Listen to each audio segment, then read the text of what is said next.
বিয়ের পর থেকেই অপমান সহ্য করতে করতে এই পর্যন্ত আছি। শ্বশুরবাড়ির কোনো একটা মানুষ আমাকে সম্মান করে না, অবহেলার চোখে দেখে, কাজের লোকের মতো রাখে। সারাদিন আমার রান্না বান্না, এটাই আমার কাজ। আসলে বড়লোক বাড়ির ছেলেদের বিয়ে করলে যা হয় নাকি? আসলে আমি তো বড়লোক বাড়ির ছেলেদের বিয়ে করতে পারি না, নিয়তি আমার কপালে দিয়ে দিয়েছে। যে ছেলেটা আমার জন্য একসময় পাগল ছিল, আজকে সেই ছেলেটা আমাকে 2 চোখের বাতায় দেখতে পারে না।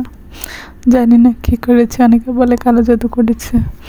বিশ্বাস করেন, এই মানুষটা আমাকে এক সময় আমি হেঁটে গেলেও ব্যথা পেত, আর এখন আমাকে দেখতেও পারে না।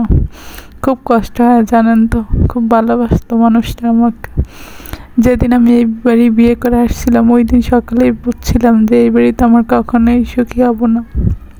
কারণ আমার স্বামী আমাকে অনেক ভালোবাসতো, কিন্তু অন্যরা আমাকে কখনোই দেখতে পারে না, মেনেই নিতে পারে না। আমরা গরিব বলে আমার বাবাকে অপমান করে বাড়ি থেকে বের করে দেয়, কেউ আসতে পারে না এই বাড়িতে। আমার আত্মীয় স্বজন আমাকে সব সময় উঠতে বসতে সব সময় খোঁটা দেয়, আমার দেবর ননদ, এমনকি আমার ননদও আমার গায়ে হাত তুলেছে, কিন্তু আমার স্বামী কখনোই প্রতিবাদ করে না। আমার স্বামী সবসময় দাঁড়িয়ে দাঁড়িয়ে শুনে। জানি না এখন তার কী হয়েছে। একসময় প্রচুর প্রতিবাদ করতো, প্রচুর ভালোবাসতো, এখন তো সে বিয়ে করতে চায়, আমাকে ছেড়ে দিতে চায়। আর আজকে আমি বাচ্চার মা, এই জন্য দিতে পারে না। জানি না, হয়তো একদিন দিয়েই দেবে নিজের অজান্তে। আর এখন প্রতিদিন মার খাচ্ছি, কিসে জানা জানেন? স্বামী পরকিয়া করে। আমি সহ্য তো করতে পারি না, কিছু বললেই আমাকে মারে, আর কিছু বলার তো সাহসও আমার নাই।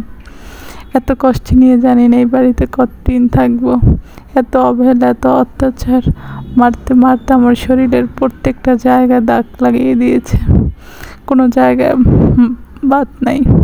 প্রত্যেকটা মানুষ আমাকে কাজের লোকের মতন টর্চার করে। জানি না এই থেকে কবে রেহাই পাই।